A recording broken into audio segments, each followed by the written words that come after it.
Let's bring in Sanjay Rishi. He's CEO of JLL's corporate solutions business. It's the second largest player out there in commercial real estate with properties all over the world. Sanjay, thanks for being here. All right, the big question a lot of us want to know, particularly people like me and Scarlett who normally would work in an open office environment, an open floor plan, is how do those types of businesses that have these open floor plans where people are sitting right next to each other, where Scarlett can just reach over my desk and grab my gummy bears and I could stick my hand in her bowl of popcorn. What is the future of my relationship with Scarlett? Romaine, Scarlett, it's great to be with you guys. And those kinds of questions are on the minds of our clients. As you would imagine, we speak to the C-suite of our clients every day. And really the way we are approaching this is it's about the next normal. So as you and Scarlett sit next to each other, and we started talking about this as a new normal, but the newness will wear out because this is going to be with us for a little while. And we think of this as a continuum between re-entry and reimagination of workplaces. So re-entry from just the imperatives that we have to address as a community, as business partners with our clients. Everything from making sure the space is safe to health and wellness that is reflected and manifested into the workplaces, and then also making sure workplace operations, so simple things that sound simple, but require a lot of attention around air quality, around maintenance of equipment, around making sure elevators have grids marked out so people are standing away from each other. Quickly to answer your question, where we're going in this continuum of reentry through reimagination is initially it'll be blocking off spaces so you are able to ensure social distancing between you and Scarlett as an example. But then going forward, how do organizations invest into designing spaces that are safe?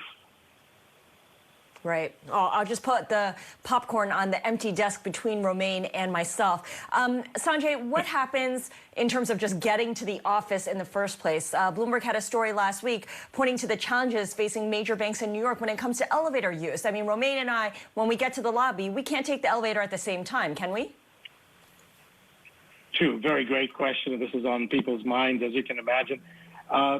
So initially, from a reentry standpoint, what we are helping our clients with is designs and also a strategic plan to make sure that reentry is phased, that there is staggering of people, so who arrives at 7 o'clock versus 8 o'clock versus 9 o'clock, that the floors are marked for passage of people on one side of the aisle, as an example, and also waiting for elevators, no different than grocery stores that you see today, or pharmacies, and that the elevators have grids marked in them. But what is really critical, and we're helping our clients with it, Scarlett, is making sure that there is a strategy and everything is planned and communicated. Communication is going to be so important to people because there's going to be a lot of anxiety and nervousness in terms of coming to work. And the last thing anyone wants is lines that run around the block trying to get into the elevators and get to the floors.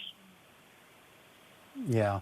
One other interesting thing, Sanjay, that we've already seen some companies talk about is doing temperature screenings and other sort of monitoring of health data. Particularly, we've seen this in some of the factories and manufacturing sector, but even some of the white-collar industries seem to be considering implementing this as well. I'm wondering, does this raise any issues, though, with regards to health privacy and really just the willingness of employees to maybe share what could be potentially sensitive health information?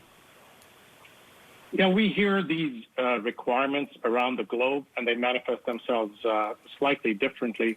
The way we are approaching, in fact, I should speak for our clients, the way they are approaching, many of them are approaching this, is allowing a voluntary screening, even if it is as limited as filling out a survey before they leave home, or asking them to voluntarily report and actually not show up to work if they do have a temperature.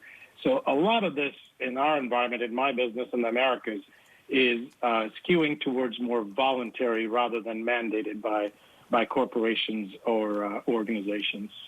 Romaine? Sanjay, I know that you are looking at commercial property, but I wonder how much of this can be applied to schools, to the education sector, whether it's preschools or daycare or universities, for instance. I think this idea of social distancing, it has applicability in terms of design of conference rooms. Could it be applied to classrooms? For sure. This idea of staggering students coming in, whether it's grades or however it's done, there is applicability. I haven't touched it much around that part of the business, so I see some applicability, but I'll stop there. Sanjay Rishi, speaking on something that we're all going to be concerned with very shortly. Sanjay is CEO of JLL's Corporate Solutions. Thank you so much for joining us today.